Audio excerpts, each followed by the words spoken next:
Okay, let's resume with 8 factors that influence the establishment of transcultural nursing. So let us continue with number 6.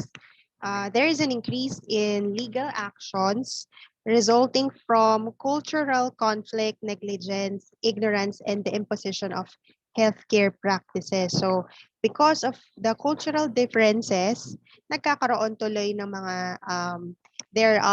nagkakaroon ng mga sampahan ng kaso, no? Because hindi naiintindihan ng isang healthcare provider ang client, or yung client parang nakita niya that someone is overstepping, something like that.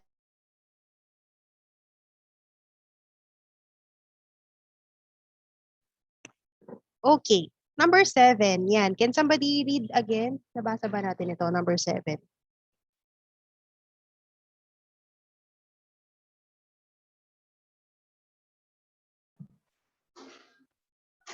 Una po.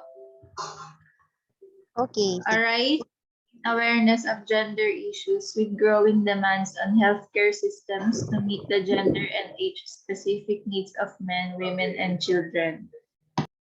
Okay. Do you have any idea or an example of this one? A rise in awareness of gender issues.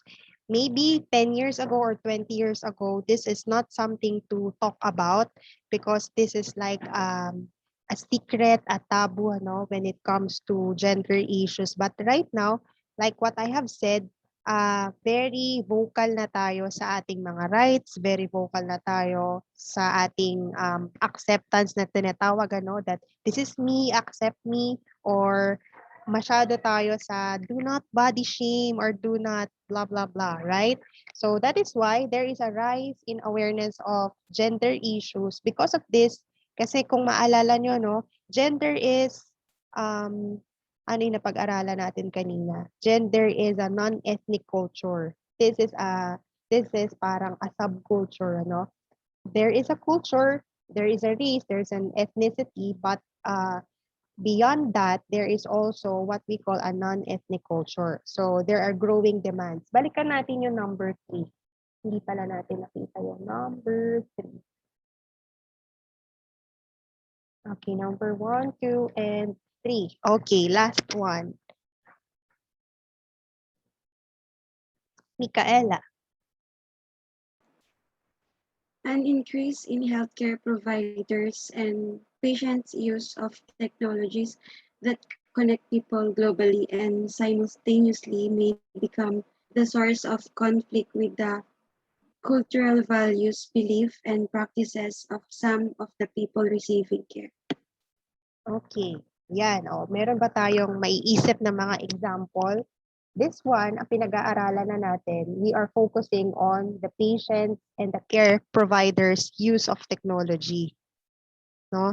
Like what Leininger stated an example earlier, because there is the bright lights, and isa pa, no, the Japanese community pala, there is a community in Japan na they do not believe in sonogram or using yung ultrasound because for them, natatakot sila. But for us, sa mga healthcare providers, gusto natin because this is technology. The higher the technology, mas nagiging wider yung knowledge natin. But for some clients, for some communities, this is fearful for them. Okay? So those are 8 factors that influence the establishment of transcultural nursing. A marked increase in migration, a rise in multicultural identities. There is an increase in technology. There is a global cultural conflict.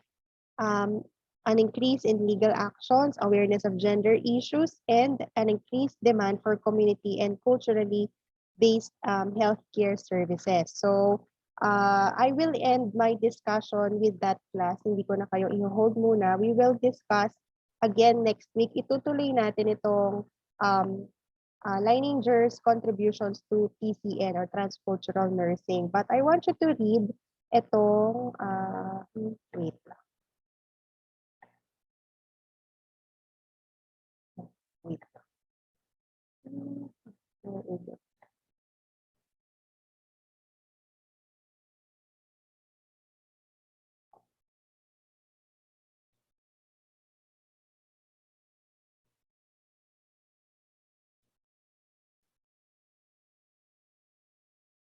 Habang hinahanap ko yung screen ko, do you have any questions? Do you have any comment? Meron pa ba kayong mga examples na gustong sabihin?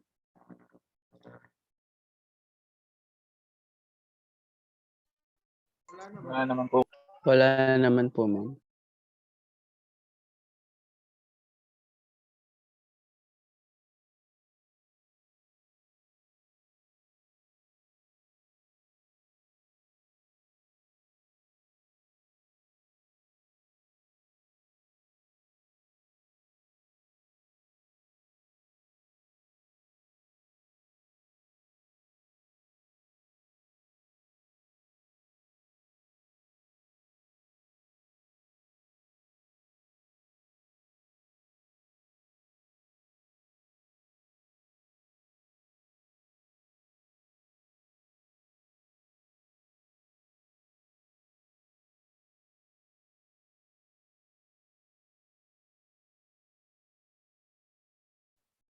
Ayan. I will continue my discussion next week sa Leininger's her contribution to TCN. But I want you to read here. Start na tayong mag-discuss dito sa page 30. I think you have your own copy na, no? I will also upload my reference, my book reference sa Canvas maybe later.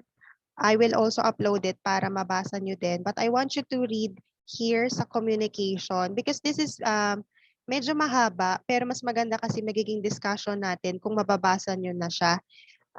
Here, yung communication plus there are also barriers that we have to overcome when it comes to communication.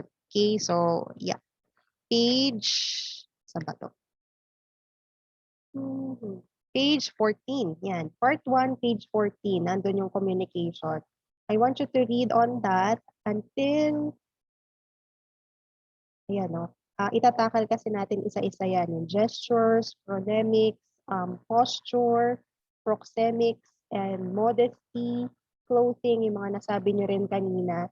Medyo mahaba siya, pero kapag nabasa na ninyo, mas magiging madali yung discussion natin. Andito na tayo. Matatapos natin, hindi pala natin natapos yung chapter 1. No? Yan.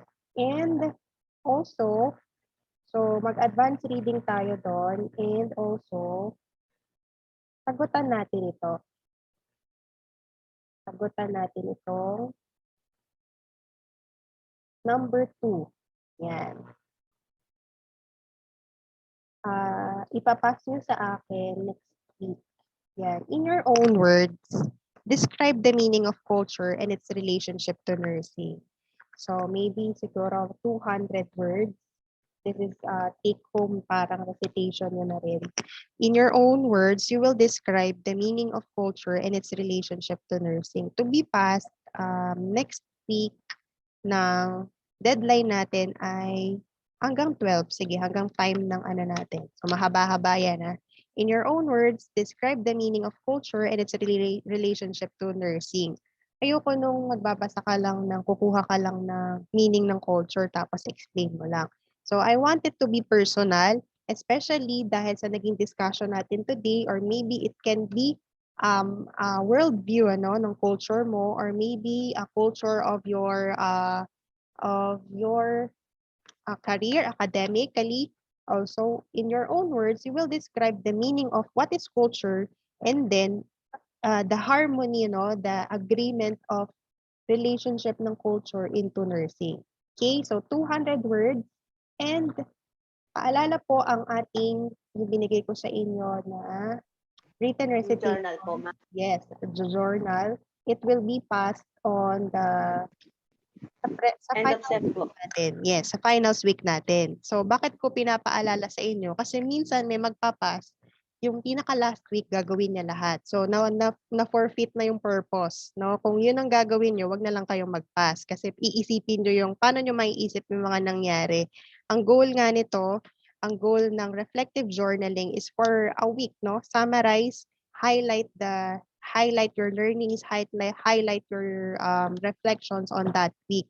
Every week for ilan na kayo sinabi ko sa inyo? Ilang weeks? 15 po. 15. Yes, so 15 weeks. So that is all, class. And do you have any questions pa? Wala na po. Okay. Wala so naman na po, ma'am. Thank you for your active participation this morning, and I hope that you have a wonderful September 1. Thank you. Thank you po, ma'am. Thank you, Thank you po. Thank you po, Thank you, ma'am. ma'am. Thank you po. Thank you po, Yung mga, ma'am. yung mga hindi nagsasalita next week, kailangan magsasalita na. Si Christian, hindi nagsalita. Si Rhea, hindi nagsalita. Oh. Ma'am, ba't Okay. wala kami dun sa Saan? picture? Sa Picture. picture. Baka late kayo. Wala ba kayo kanina? Ma'am, Ma'am, hindi may po. Sakto question. naman pong 9. Kami pumapasok. Oh, sige, picture tayo ulit. Ma'am, Ay, ma'am, yung mga... Ay, yung hindi po nakasama kanina sa picture, late na po, hindi po. Secret. Then, hindi naman. Meron kayo, nakapag-attendance naman kayo sa akin. Sino ba yung mga wala? Meron pang nag-PM sa akin, di ko na mababasa pa iba. Ano po yung tanong? Meron pa?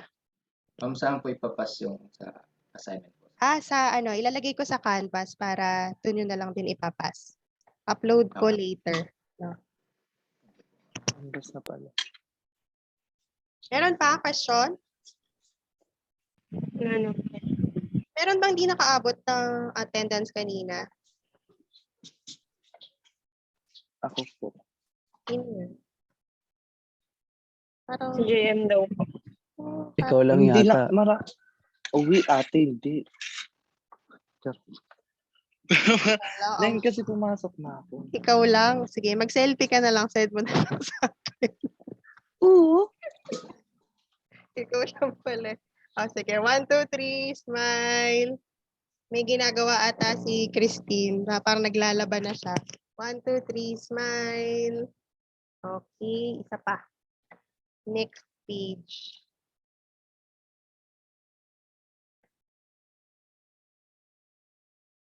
1, 2, 3. Ngayon ko lang ata nakita si Lex. Ngayon lang siya lumitaw. Anong pinagagagawa mo kanina? Yung mga hindi ko naririnig yung boses kanina. Next week, kayo dapat readers. Readers are leaders. Okay, bye. Bye, class. Thank you. Bye, ma'am. Bye po. Bye, ma'am. Thank Thank you you, po. ma'am. ma'am. Oo. Thank you Thank po. you po. Thank you